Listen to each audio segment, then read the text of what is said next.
Hello my dear learners. आशा करता हूँ आप सब बहुत अच्छे होंगे। मैं हूँ अफजल। दोस्तों, इस वीडियो में हम डिस्कस करेंगे बेसिकली रिसर्च प्रोसेस क्या है, इसके रिगार्डिंग। इससे पहले जो हमने वीडियो में डिस्कस किया था, रिसर्च का मीनिंग क्या है, रिसर्च की डेफिनेशन क्या होती है, और रिसर्च के कैरेक्टरिस्टिक्स क्या हैं, और रिसर्च के ऑब्जेक्टिव्स या पर्पजेस क्या होते हैं, इससे पहले हमने डिस्कस किया था। तो गाइज, अगर उनको आप देखना चाहते हो तो आप प्लेलिस्ट में जाइए और सारी रिसर्च की वीडियो आप देख सकते हैं। तो जो आज की वीडियो है उसमें हम बेसिकली डिस्कस करेंगे और रिसर्च प्रोसेस क्या होता है, रिसर्च कैसे किन किन स्टेप्स के थ्रू डन होता है। तो रिसर्च प्रोसेस के लिए गाइस मल्टीपल स्टेप्स होते हैं। तो जो स्टेप्स हैं उनको वन बाय वन हम डिस्कस करते हैं। सबसे पहले जो हमारा इसमें स्टेप आता है और रिसर्च प्रॉब्लम के रिगार्डिंग।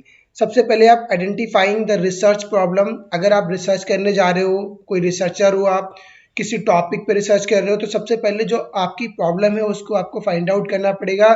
उस प्रॉब्लम को आपको आइडेंटिफाई करना पड़ेगा। तो प्रॉब्लम कैसे फाइंड आउट करनी है? Define a clear and focus topic और इशूज। आपको जो टॉपिक है, जो आपके इशू है, उसको आपको बहुत ही क्लियर तरीके से, बहुत ही फोकस तरीके आपको डिफाइन करना पड़ेगा कि बेसिकली आपका टॉपिक क्या है। That you want to explore और सॉल्व, जिसको आप एक्सप्लोर करना चाहते हैं या उसको आप सॉल्व करना चाहते हैं। तो सबसे पहले रिसर्च के लिए आपकी जो प्रॉब्लम है, जो आपका टॉपिक है या जो आपका इशू है, उसको बहुत क्लियर तरीके से आपको डिफाइन करना पड़ेगा। तभी आप उसके रिगार्डिंग सॉल्यूशंस क्या है, प्रॉब्लम को कैसे रिजॉल्व करना है और कैसे उसको एक्सप्लोर करना है, तो आप कर सकते हैं। जब आप सबसे पहले प्रॉब्लम आइडेंटिफाई करते हैं, देन आपका सेकेंड स्टेप इसके अंदर आता है रिव्यू ऑफ लिटरेचर। बहुत इंपॉर्टेंट पार्ट है किसी भी रिसर्च प्रोसेस का कि रिव्यू ऑफ लिटरेचर करना। जब आपकी प्रॉब्लम आइडेंटिफाई हो जाती है, देन आप रिव्यू ऑफ लिटरेचर करते हैं। रिव्यू ऑफ लिटरेचर में आप क्या करते हैं? or research existing studies on the topic to understand the background, identify gaps and build a theoretical framework। आप जो लिटरेचर ऑफ रिव्यू है उसमें आप देखते हैं कि जो आपकी एग्जिस्टिंग स्टडीज है, आपकी जो एग्जिस्टिंग स्टडी है किसी भी टॉपिक पे जिस पे आप रिसर्च करना जा रहे हैं, उसके बारे में आप अंडरस्टैंड करते हैं कि बैकग्राउंड में इसके बारे में क्या हुआ है, जो रिसर्च ऑलरेडी हुई है उसमें कितना गैप अवेलेबल है, कहाँ पे हम और काम कर सकते हैं।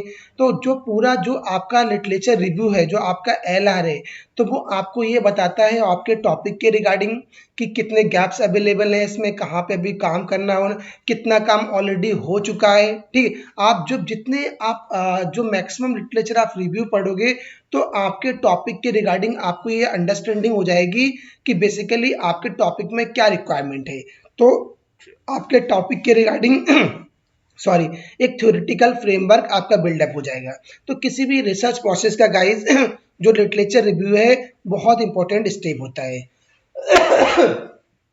फिर आपका थर्ड इसमें स्टेप आता है फार्मुलेटिंग हाइपोथेसिस और रिसर्च क्वेश्चंस। राइट, जब आप लिटरेचर रिव्यू आप स्टडी कर लेते हो तो आप करते हो फार्मुलेट हाइपोथेसिस और रिसर्च क्वेश्चन। फिर आप एक टेंटेटिव स्टेटमेंट बनाते हो, जो आपकी प्रॉब्लम क्या है उसके रिगार्डिंग आपने कुछ एजम्पशंस बना लिए, आपने कुछ प्रोडक्शंस कर लिए, एक टेंटेटिव स्टेटमेंट बना लिया, आपने कुछ क्वेश्चंस को डिजाइन कर लिया in the step of third. Right, based on the literature, जो आपने लिटरेचर स्टडी करा है उसके बिहाफ आपने प्रोडक्शन कर लिया और आपने डेवलप एक हाइपोथेसिस को डेवलप किया। आपका हाइपोथेसिस क्या है? क्वांटिटेटिव इन नेचर है और रिसर्च क्वेश्चन है for qualitative to guide the study. जो आप हाइपोथेसिस डिजाइन कर रहे हो वो आपका क्वांटिटेटिव इन नेचर होता है, और जो आप रिसर्च क्वेश्चंस आप डिजाइन कर रहे हो वो आपके क्वालिटेटिव इन नेचर होते हैं, जो आपकी फर्दर स्टडी के रिगार्डिंग आपको गाइड करते हैं, कैसे आपको प्रेडिक्शंस करनी है, किस टाइप से आपको रिसर्च क्वेश्चंस बनाने हैं, कैसे आपको हाइपोथेसिस बनानी है, एक टेंटेटिव स्टेटमेंट बनाते हो।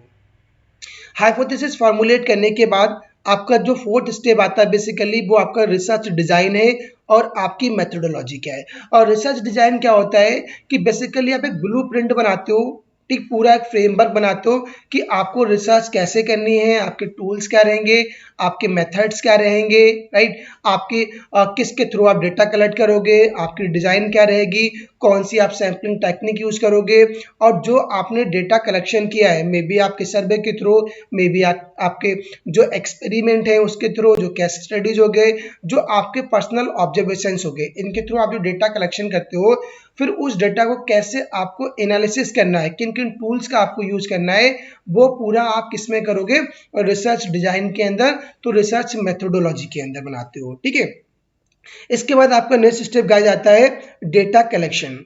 ठीक है, जब आपने पूरा ब्लूप्रिंट तैयार कर लिया कि इन स्टेप्स के थ्रू ये प्रोसेस रहेंगे, इसके थ्रू अपनी रिसर्च डन करेंगे, देन आप करोगे डेटा कैसे कलेक्शन होगा। जो आप रिसर्च करने जा रहे हो उसके लिए आपको डेटा की रिक्वायरमेंट होगी, तो डेटा कलेक्शन कैसे करोगे, gather data using chosen methods. Interviews, आप इंटरव्यू थ्रू कर सकते हैं, जो आपके ऑब्जर्वेशन है वहां से ले सकते हैं, या जो आपका एक्सपेरिमेंट है, या जो आप सर्वे है, इनके थ्रू भी आप डेटा कलेक्शन कर सकते हैं। डेटा कलेक्शन के बहुत सारे मेथड्स हैं आपका प्राइमरी मेथड हो गया, आपके सेकेंडरी मेथड्स हो गए, उनके थ्रू आप डेटा कलेक्शन कर सकते हैं। जब गाइस आपका एक बार डेटा कलेक्शन हो जाएगा, फिर आप जाओगे डेटा एनालिसिस। अब आपने डेटा कलेक्शन तो कर लिया, पर डेटा को आपको एनालिसिस करना पड़ेगा कि जो डेटा है उसको बहुत डीपली उसकी स्टडी करोगे, बहुत सारे स्टेटिस्टिकल टूल्स लगाओगे, राइट, और बहुत ही थीमेटिक उसकी स्टडी करोगे, और आप इस फाइंड तक पहुंचोगे कि बेसिकली आपका एनालिसिस किस प्रकार है। जैसे आपने डेटा आपको एनालिसिस करना है, तो बहुत सारे स्टैटिस्टिकल टूल्स हैं जो क्वालिटेटिव इन नेचर है, जबकि आपके एसपीएसएस यूज कर सकते हो, आर यूज कर सकते हो, ई व्यूज यूज कर सकते हो, या जो थीमेटिक आपको एनालिसिस करना है उसके लिए आपको एन वीवो है, क्वालिटेटिव इन नेचर है।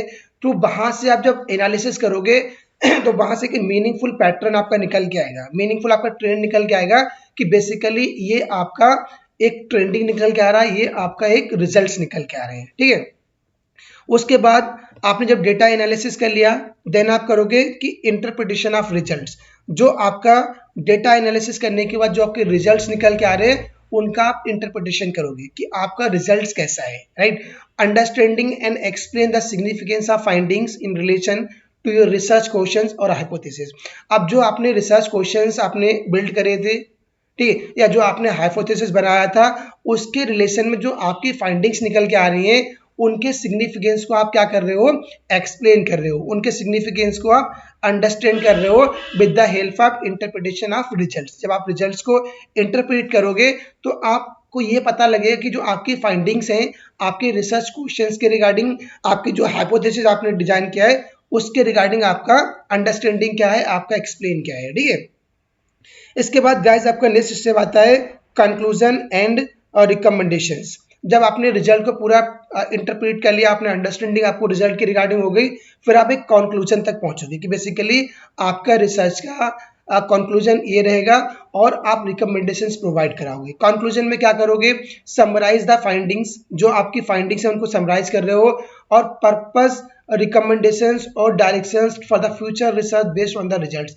जब आपके पास रिजल्ट्स निकल के आ रहे हैं, उन रिजल्ट्स के बिहाफ पे आपकी जो फाइंडिंग्स है उन्हें समराइज कर रहे हो कि आपने कंक्लूजन दे दिया, और कंक्लूजन देने के बाद आपने क्या करा, बहुत सारी रिकमेंडेशंस दे रहे हो, बहुत सारी डायरेक्शंस दे रहे हो for the future research, for the further research. अब लेट सपोज मैंने रिसर्च किया, मेरे रिसर्च का रिजल्ट्स निकल के आया, रिजल्ट्स के बिहाफ पे मैंने कंक्लूजन दे दिया कि मेरा ये कंक्लूजन है, ठीक है, कुछ मेरी लिमिटेशंस हैं, और जो फर्दर रिसर्च के लिए मैंने रिकमेंडेशंस दे दी कि डायरेक्शंस प्रोवाइड कर दी, जो फर्दर रिसर्च होगी इस पर्टिकुलर टॉपिक के, तो उनको ये पता लगे कि इसमें अभी यहाँ पे डायरेक्शंस प्रोवाइड कर दी हैं, यहाँ पे और काम हो सकता है, कुछ रिकमेंडेशंस प्रोवाइड कर दी गई हैं। ठीक है गाइस, इसके बाद हमारा नेक्स्ट स्टेप आता है राइटिंग द रिसर्च रिपोर्ट। जब आपने कंक्लूजन्स दे दिया, आपने फाइंडिंग्स प्रोवाइड कर दी, और आपने बहुत सारे रिकमेंडेशंस प्रोवाइड कर दिए, उसके बाद आप लास्ट में क्या करोगे, राइटिंग अ रिसर्च रिपोर्ट। एक आपको रिसर्च रिपोर्ट को राइट करना पड़ेगा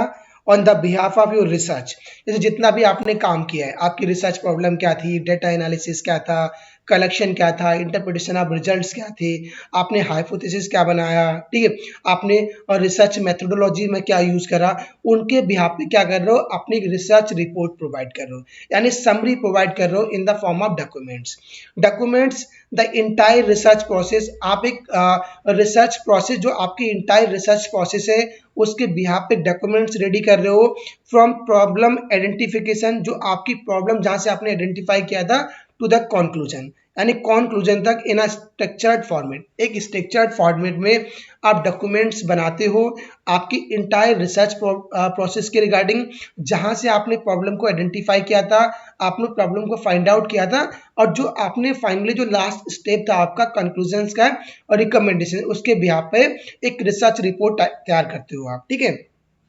देन इसके बाद आपका लास्ट स्टेप आता है प्रेजेंटेशंस एंड पब्लिकेशंस। जब आपकी फाइनली एक बार रिसर्च रिपोर्ट बन जाती है on the behalf of your entire research process, फिर आप उसका प्रेजेंटेशन देते हो या उसको किसी भी जर्नल्स में आप पब्लिश कराते हो। Share your findings with the academic और professional community through presentations, reports और जर्नल पब्लिकेशंस। जब आपने पूरी रिसर्च रिपोर्ट तैयार कर ली, आपकी फाइंडिंग्स निकल के आ गई, तो उन फाइंडिंग्स को आप क्या करते हो, जो आपका एकेडमिक है, जो आपकी प्रोफेशनल कम्युनिटी है, वहाँ पे किसी भी प्रेजेंटेशन के थ्रू आप वहाँ पे उसे प्रेजेंट करते हो, या आप रिपोर्ट्स बनाते हो, या किसी जर्नल्स में आप पब्लिकेशन के लिए उसको भेज देते हो। तो बेसिकली ये 10 स्टेप्स है एक रिसर्च प्रोसेस के लिए।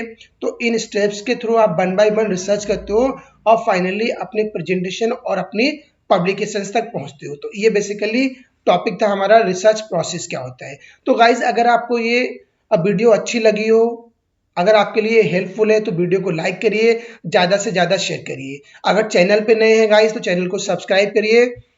Thank you, have a nice day, thank you.